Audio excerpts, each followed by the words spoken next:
దేవుడి నామానికి స్తోత్రములు. ఈ ఉదయకాల సమయంలో మీ అందరికీ కూడా నా హృదయపూర్వకమైనటువంటి వందనాలు తెలియజేస్తున్నానండి.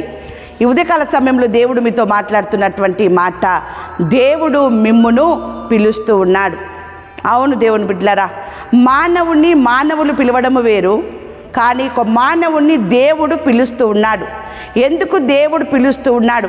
పిలిచిన దేవుడు పిలిచినటువంటి వారితో ఏం మాట్లాడుతూ ఉన్నాడు?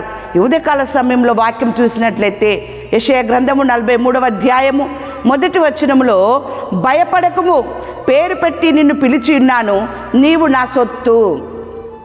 ఎంత అద్భుతమైనటువంటి మాట! దేవుడు పిలిచినటువంటి వారితో మాట్లాడుతూ ఉన్నాడు. నువ్వు భయపడకము, నీ పేరు పెట్టి నేను నిన్ను పిలిచి ఉన్నాను. నువ్వెందుకు భయపడుతూ ఉన్నావు?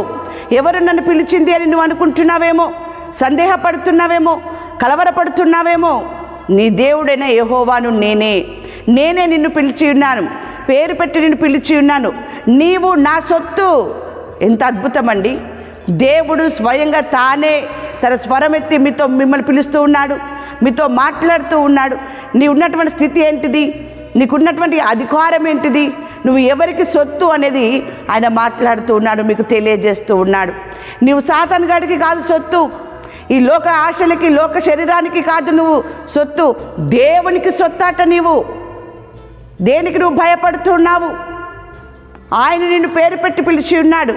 వాక్యం సెలవిస్తూ ఉంది కదా, రాజుల మొదటి గ్రంథము 6వ అధ్యాయము 12వ వచనములో, నా జనులైన ఇశ్రాయేలీయులను విడిచిపెట్టక నేను వారి మధ్య నివాసం చేసేదను. ఎంత అద్భుతమండి! పేరు పెట్టి పిలిచిన నీ దేవుడు, నీవు ఆయన సొత్తు అంట, ఆయన జనాంగం అంట, ఆయన మీ మధ్య నివాసము చేస్తాడట.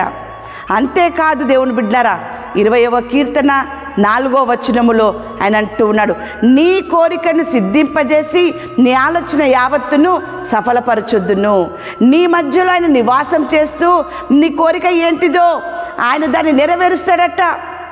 నీ కోరిక ఏమైందో, నువ్వు ఏది కావాలని కోరుకుంటున్నావో, ఏది జరగాలని కోరుకుంటున్నావో, ఏది నెరవేరాలని కోరుకుంటున్నావో, ఆ కోరికను ఆయన సిద్ధింపజేస్తాను, నెరవేరుస్తాను అంటూ ఉన్నాడు. దేవుని వాక్యం సెలవిస్తూ ఉంది. దేవుని బిడ్డలారా, నీవు దేవుని సొత్తువు కాబట్టి, దేవుడు నిన్ను పేరు పెట్టి పిలిచి ఉన్నాడు కాబట్టి ఆయన నీతో మాట్లాడుతున్నటువంటి మాట.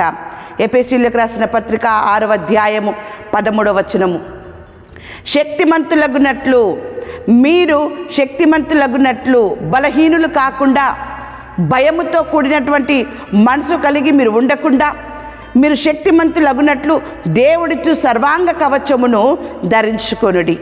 ఎందుకు మిమ్మల్ని దేవుడు పిలుస్తూ ఉన్నాడు? ఎందుకు మీతో నివాసం చేస్తానంటూ ఉన్నాడు? ఎందుకు నీవు నా సొత్తు అంటున్నాడంటే, ఈ లోకంలో ఉన్నటువంటి కష్టాలకి, శ్రమలకి, ఇబ్బందులకి నీవు భయపడుతున్నావు. నేను నీతో నివాసము చేస్తాను కాబట్టి నువ్వు భయపడకము, నీవు నా సొత్తు కాబట్టి నేనిచ్చేటటువంటి సర్వాంగ కవచాన్ని నువ్వు ధరించుకో, విజయము నీకే. దుష్టుడు పారిపోతాడు, దుష్టుడికి అపజయము, దుష్టుడు భయపడతాడు. ఎందుకంటే నీతో పాటు నివాసము చేస్తున్న నీ దేవుడే నీ పక్షమున యుద్ధము చేస్తూ ఉన్నాడు కాబట్టి.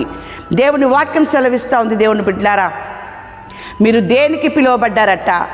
మిమ్మల్ని దేవుడు ఎందుకు పిలుస్తున్నాడంటే, పేతురు రాసిన మొదటి పత్రిక 3వ అధ్యాయము 9వ వచనములో, ఆశీర్వాదమునకు వారసులగుటకు మీరు పిలువబడితిరి గనుక కీడుకు ప్రతి కీడైనను దూషణకు ప్రతి దూషణైనను చేయక దీవించుడి. దేవుడు శత్రువుని దీవించాడు, దేవుడు శత్రువుని ప్రేమించాడు, దేవుడు శత్రువు పైన కనికరము చూపాడు. ఆ రీతిగా మీరు కూడా కీడుకు ప్రతి కీడు చేయకుండా వారిని మీరు దీవించినట్లయితే దేవుడు మిమ్మల్ని ఆశీర్వదించబోతూ ఉన్నాడు. ఈ రీతిగా దేవుడి మాటలు మీరు విని, మీరు గ్రహించి లోబడినట్లయితే ఈ ఉదయకాల సమయంలో దేవుడు మీతో మాట్లాడుతున్నటువంటి మాట, ద్వితీయోపదేశ కాండము 28వ అధ్యాయము 6వ వచనం, నీవు లోపలికి వచ్చినప్పుడు దీవింపబడదువు, వెలుపలికి వెళ్ళినప్పుడు దీవింపబడదువు. అపజయము అనేది నీకు లేదట. దేవుని బిడ్డలారా, దేవుడు మిమ్మల్ని దీవించడానికి, మీకు విజయము అనుగ్రహింపజేయడానికి ఆయన మిమ్మల్ని పిలుస్తూ ఉన్నాడు. కాబట్టి దేవుడు ఏ రీతిగానైతే మీరు బయటికి వెళ్ళినప్పుడు దీవించబడతారు, లోపలికి వచ్చినప్పుడు దీవించబడుతున్నారు అంటున్నాడో, అటువంటి దీవెనలు మీకు, మీ కుటుంబానికి నిండారుగా అనుగ్రహించునుగాక. ఆమేన్.